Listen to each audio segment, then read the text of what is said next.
আমি এই সুযোগে কৃতজ্ঞতা জানাচ্ছি ফ্যাসিবাদ বিরোধী আন্দোলন এবং জুলাই গণঅভ্যুত্থানে যারা জীবন দিয়েছেন, পঙ্গুত্ব বরণ করেছেন, আহত হয়েছেন, ক্ষতিগ্রস্ত হয়েছেন।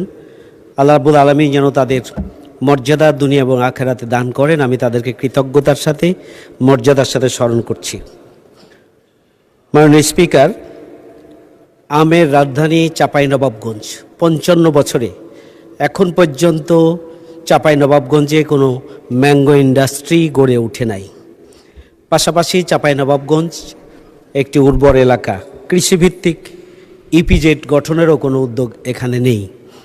আমি প্রশ্ন করতে চাই যে সরকারি উদ্যোগ অথবা পিপিপি মডেল অথবা অন্য যে কোনো মডেলে চাঁপাইনবাবগঞ্জের এই আমকে ব্যাপকভাবে কাজে লাগিয়ে দেশের অর্থনীতিকে গতিশীল করার জন্য ম্যাঙ্গো ভিত্তিক ইন্ডাস্ট্রি গড়ে তোলার কোনো পদক্ষেপ নেবেন কিনা, পাশাপাশি কৃষিভিত্তিক ইপিজেড গঠনের কোনো উদ্যোগ মাননীয় মন্ত্রী নেবেন কিনা। মাননীয় স্পিকার, আপনাকে ধন্যবাদ। মাননীয় মন্ত্রী। মাননীয় স্পিকার, প্রশ্নটা ভালো, আইডিয়াটাও ভালো, এটার একটা সম্ভাব্যতা যাচাই করা যেতে পারে। ধন্যবাদ মাননীয় স্পিকার। মাননীয়